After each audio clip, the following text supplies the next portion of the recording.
तो क्या तुम्हारी माँ ने किसी का कत्ल किया था जब तुम पैदा हुए? ये कौन सा सवाल है यार? कोई तांत्रिक बोल देगा कि तुम किसी का रेप करो और उसका जान मार दो, तुम्हारे खाने में अच्छा पैदा हो जाएगा। अरे तुम तो बर्बाद हो जाओगे, तुमको खुद नहीं तो कुदरत तुमको बर्बाद कर देगा। एक मासूम सी बच्ची के साथ में इतना जबरदस्त दरिंदगी तुमने किया। मेरी अगर यहाँ पर मेरी बच्ची होती तो सोचिए आपके दिल पे क्या होता। मैं सबके ऊपर मैं बोल रहा हूँ कि समझ जाओगे उस लड़की के साथ में दरिंदगी हुआ, उसका रेप किया गया और रेप करने के बाद में उसको कत्ल कर दिया गया। सोचिए क्या बीत रही होगी उस लड़की के ऊपर में। वो एकदम सजा का हकदार और सख्त से सख्त सजा होना चाहिए। उसका सजा जो है डेड एंड हैंग का सजा होना चाहिए और उससे नीचे कोई सजा उसके ऊपर में बनता ही नहीं। पासवान जो है वो देश की बेटी है। हम ये बोलेंगे कि जो भी उसके अंदर में शामिल है, जिसने भी इसके अंदर में इस लड़की के साथ में रेप करके उसका मर्डर किया, उसको वो बचना नहीं चाहिए, वो सजा का हकदार है। आप क्या समझ रहे हैं यहाँ पर हिंदू मुसलमान कर देने से क्या वो लड़की क्या जिंदा हो जाएगी दोबारा? इस देश की आने वाला फ्यूचर में वो हो सकता था कुछ बड़ा ऑफिसर बन सकती थी, IAS ऑफिसर बन सकती थी, कुछ भी बन सकती थी। आज एक किस्म से देखा जाए तो रिया पासवान नहीं मरी बल्कि देश की बेटी का कत्ल हुआ। देखिए यहाँ पर ही मुसलमान और हिंदू का कोई लफ्ज़ आता नहीं और आना भी नहीं चाहिए। आज जो ये रिया पासवान वाला जो हरकत हुआ है ये बहुत दुखद खबर है और दुखद घटना हुई है। ये बहुत बड़ी घटना हुई है। ये हिंदू लड़की नहीं, भारत की बेटी का समझो कत्ल हुआ है और ये कत्ल जो है इस अंदाज से हुआ है कि समझ जाओगे उस लड़की के साथ में दरिंदगी हुआ, उसका रेप किया गया और रेप करने के बाद में उसको कत्ल कर दिया गया। सोचिए क्या बीत रही होगी उस लड़की के ऊपर में। वो लड़की 6-6.5 साल की लड़की, वो अकेले में क्या अपने आप को समझ रही होगी कि ये मेरे साथ में कौन सा घटना हो रहा है। आप सोचिए वो किस मरहले से गुजरी वो होगी। आप अपनी बच्ची के ऊपर में सोच के अगर से इसको सोचते हैं कि अगर खास मेरी अगर यहाँ पर मेरी बच्ची होती तो सोचिए आपके दिल पे क्या होता। मैं सबके ऊपर मैं बोल रहा हूँ और ये सही नहीं हुआ। समझ लीजिए कि ये जो लड़का जो है जिसने किया है वो एकदम सज़ा का हकदार और सख्त से सख्त सज़ा होना चाहिए। उसका सज़ा जो है डेड एंड हैंग का सज़ा होना चाहिए और उससे नीचे कोई सज़ा उसके ऊपर में बनता ही नहीं। जिस तरह से आज से कुछ सालों पहले धनंजय ने किया था एक मासूम लड़की के साथ में, वो धनंजय वाली कहानी को फिर से अब दोहराया गया। धनंजय वाली कहानी को फिर से दोहराया गया है कलकत्ते शहर में। तो हम कहेंगे कि यहाँ पर ही कहीं एक ज़रा सा जुम्बिश नहीं आना चाहिए कि इसको कहीं माफ़ी या कोई हल्की फुल्की सज़ा दे के इसको छोड़ दिया जाए। नहीं, इसकी सज़ा जो है सज़ाए मौत है इस लड़के की। बताइए कोई तरीका हुआ? इतनी सी बच्ची उसको किडनैप कर लिया। अरे कुछ दिन पहले तो हमको ये भी सुनने में आया कि वो लड़का बोल रहा था कि हमने कुछ तांत्रिक ने बोला था कि हमारे खाने औलाद होगी तो एक किसी का भी कत्ल कर दें। तो अरे यार तुम्हारे खाने औलाद पैदा होगी तो तुम अपने अंदर में गट्स पैदा करो ना। आखिर तुम अपने माँ खाने जो पैदा हुए तो लड़के पैदा हुए ना, तो क्या तुम्हारी माँ ने किसी का कत्ल किया था जब तुम पैदा हुए?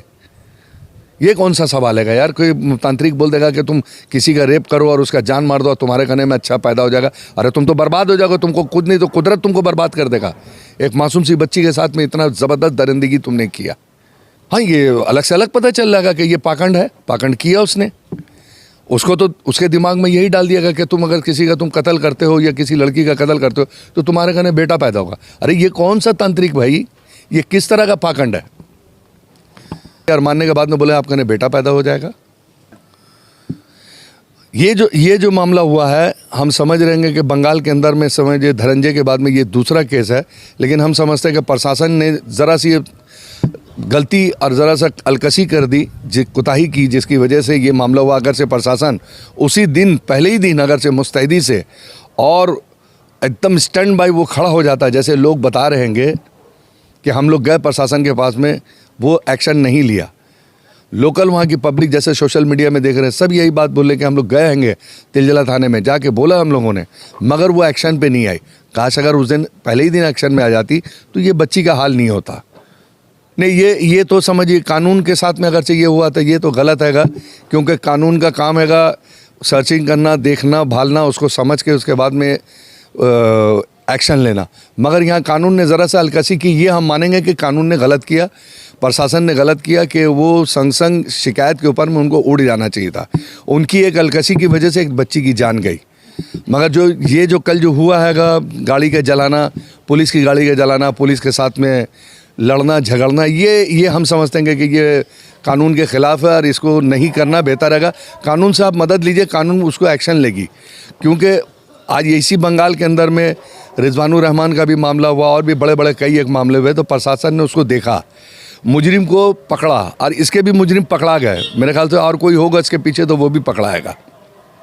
हाँ, ये जो अगर देखिए एक मामले के अंदर में अगर से कोई राजनेता आता है, अगर उसको दिली हमदर्दी है तो उसको प्रेस कॉन्फ्रेंस करने की ज़रूरत नहीं है। प्रशासन को स्टिक करना ज़रूरी है। प्रशासन के ऊपर में ज़्यादा ब्लेम लगना चाहिए, क्योंकि प्रशासन की ज़रा सी गलती की वजह से ये हादसा हुआ। और अगर से पैसा कोई दे रहा है तो मैं समझता हूँ कि यहाँ की हुकूमत भी उससे पीछे नहीं है, वो भी उसकी मदद करेगी। उनके दिल में भी इस बात का एहसास है कि ये जो हुआ है ये गलत हुआ है, और जो सज़ा जिसने ये कांड किया है वो सज़ा का हकदार है। और मतलब हम समझते हैं only for dead and hang का उसको सज़ा मिलना चाहिए, दूसरा कोई सज़ा का हकदार नहीं है वो। दिलीप घोष जो है ना, वो हम समझते हैं कि वो एक बेवकूफ़ इंसान है। वो हर वक्त कहीं ना कहीं उल्टी सीधी बात करता है। ये तो इस किस्म का इंसान है कि किसी का घर जलेगा तो ये आग तापेगा, बल्कि उसको पानी डाल के बुझाएगा नहीं। ममता बनर्जी का इसमें क्या आएगा, जो क्या लड़के को सिखा के भेजा था, जो लड़के ने कांड किया है। हाँ, उसने अगर गलती किया तो ममता बनर्जी उसके ऊपर में एक्शन ज़रूर ले रही है। अगर एक्शन नहीं होती तो इतनी जल्दी वो अरेस्ट कैसे होता, कितनी जल्दी अरेस्ट कैसे होता है? अरेस्ट होने का मतलब है कि एक्शन हुआ है, हुकूमत ने एक्शन लिया उसके ऊपर में। देखिए 4 थाना का पुलिस है, ये एक किस्म से देखिए सियासत हो रहा है। जानबूझ के इसको मतलब यहाँ के बंगाल के फ़िज़ा को ख़राब करने की कोशिश की जा रही है। ये रमज़ान का टाइम है, लोग जो हैंगे अपने इबादत में लगे हुए हैं, और ये एक बाहर से आके और जो मतलब राजनेता लोग जो आ रहे हैं, ये एक किस्म से सियासत करना, यहाँ की शांति को भंग करने की कोशिश की जा रही है। और उससे ज़्यादा हम नहीं जानेंगे, क्यों कि इससे बड़े बड़े हादसे कांड हो गया, समझिएगा हाथरस बोलिए और कहाँ समझ हुआ यूपी के अंदर में। उसके अंदर में तो आप लोगों ने एक्शन नहीं लिया, मगर यहाँ तो देखिए अगर उस लड़के ने कांड किया तो कांड के ऊपर में उसका एक्शन हुआ, आज अरेस्ट भी हो गया। तो आप लोग, पासवान जो है वो देश की बेटी है। हम ये बोलेंगे कि जो भी उसके अंदर में शामिल है, जिसने भी इसके अंदर में इस लड़की के साथ में रेप करके उसका मर्डर किया, उसको वो बचना नहीं चाहिए, वो सज़ा का हकदार है। आप क्या समझ रहे हैं, यहाँ पर हिंदू मुसलमान कर देने से क्या वो लड़की क्या ज़िंदा हो जाएगी दोबारा? इस देश की आने वाला फ्यूचर में वो हो सकता था कुछ बड़ा ऑफिसर बन सकती थी, IAS ऑफिसर बन सकती थी, कुछ भी बन सकती थी।